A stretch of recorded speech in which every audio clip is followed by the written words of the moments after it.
If you want to produce great acorns, think like an oak, not like an acorn. Think like the person you intend to become.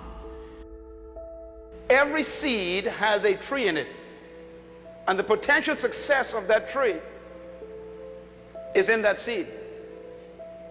And that's the way you are. Whatever you were born to do and be is in you now, and the success of your life depends on you becoming all that is trapped inside of you.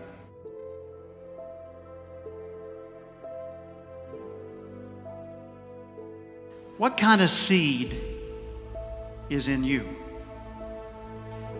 I believe part of our responsibility in life is to find out who we are. You were not born just to make a living and keep a job and pay bills and then die. You were not born just to retire and get some pension and then fade away and we put you in a plot somewhere. You and I were born with the gift to make this a better place. Our circumstances and situations did not lend itself to us being successful. Many of us were not raised in an ideal circumstance that prepared us for where we really wanted to go. And even though we love the idea of being progressive or prospering or intelligent or spiritual, the reality is we were not aligned in the direction that we needed to be aligned to go to where we're trying to go. Ask yourself, how would the person I'd like to be do the things I'm about to do?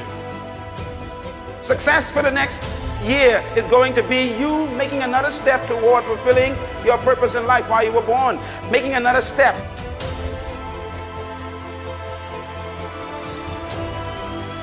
Work to your potential, not your quota. If you want to stay really motivated, if you want to answer the question to why people that have already made it keep pushing, it is because they don't operate on quotas, they operate off potential. They're driven to reach their potential. This is also tied to their ethical obligation. They know what they're capable of. Nobody can tell you what you're capable of. You're the only one that knows.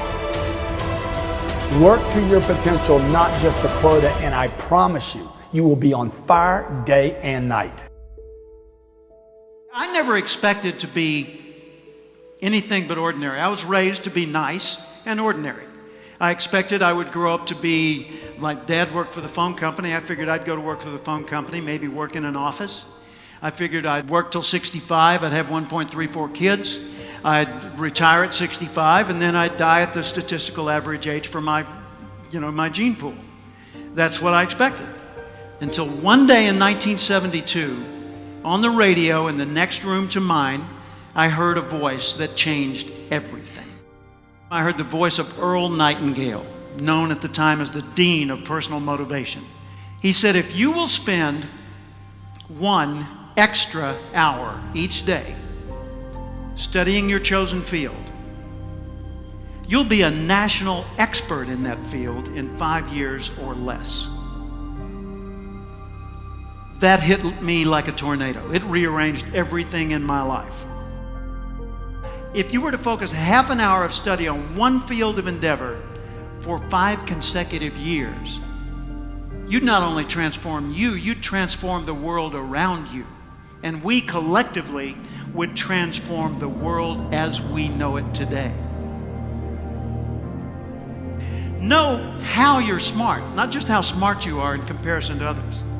In what ways are you smart? Know what you care about. What are the values that motivate your choices? Know what your personal velocity is, the intensity and drive with which you naturally operate. Know the background imprint, positive, neutral, or negative, that you carry with you and what effect it's had on you. Know your behavioral style, how you come across to other people. Know the patterns in your choices so that you're continually learning more and more about what it's like to be you so you can do an even better job of it.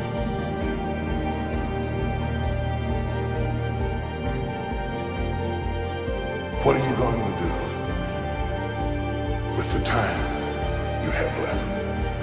I say, that if you don't reposition yourself, you could miss the best time in your life. You are not reserving yourself for your highest and best use. We are not using our life, our time, our energy for our highest and best use. You're missing your life, your purpose, your passion, your excitement, your enthusiasm.